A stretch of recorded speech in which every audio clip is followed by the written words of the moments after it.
नमस्कार. मी ॲडव्होकेट गायत्री धामनसकर. आपण गेल्या भागापासून मृत्यूपत्राविषयी चर्चा करत आहोत. त्याच्यानंतर आपण बघितलं की कोर्टामध्ये आपण probate letter of administration, succession certificate कसं अर्ज करायचा.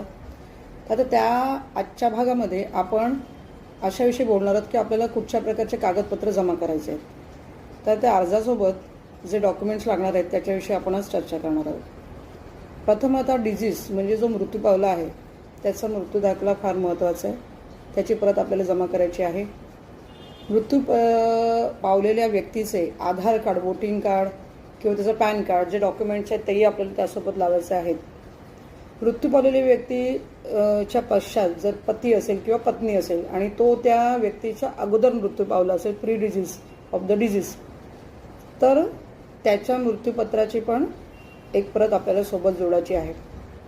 त्याच्यानंतर येतं दुसरा भाग, वारसदारांची नावं, त्यांचं वय, त्यांचा पत्ता, याचे सगळे डिटेल्स आपल्याला द्यायचे आहेत. त्याच्यानंतरच्या भागामध्ये जर वारसदारांमधील कोणाचा मृत्यू झाला असेल तर त्याची मृत्यूपत्राची प्रत आपल्याला द्यायची आहे.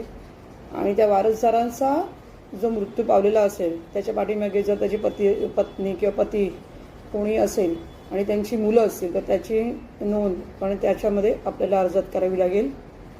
त्याच्यानंतर पुढचा भाग आहे की आपल्याला मालमत्तेचे डिटेल्स, म्हणजे जी मालमत्ता आहे त्या प्रॉपर्टीचे डिटेल्स, नाव, एरिया, त्याची आत्ताची मालमत्तेची किंमत किती आहे आणि त्याबद्दलची जी संबंधित माहिती आहे, जसं की कधी कधी म्हाडाची प्रॉपर्टी असते, असे काही डिटेल्स तुम्हाला त्याच्यामध्ये द्यायचे आहेत. त्याच्यानंतरचं बँकेतील किंवा पोस्टातील अकाउंट, शेअर्स, डिबेंचर असतील तर त्याच्याविषयी डिटेल्स जे काही आहे संबंधित ते तुम्हाला द्यायचे आहेत. तर अशा प्रकारचे हे डिटेल्स आपल्याला ते अर्ज करताना त्यासोबत लागणार आहेत. तर ते करण्या अगोदर आपल्याला हे सगळे तयार ठेवणं गरजेचं असतं. तर असं झालं जे डॉक्युमेंट्स आणि पेपर लागणार आहे त्याच्याविषयी आज आपण बोलणं केलेलं आहे. तर चला आता पुढच्या भागात अजून असाच एखादा छोटासा मुद्दा घेऊन आपण चर्चा करूया. तोपर्यंत धन्यवाद.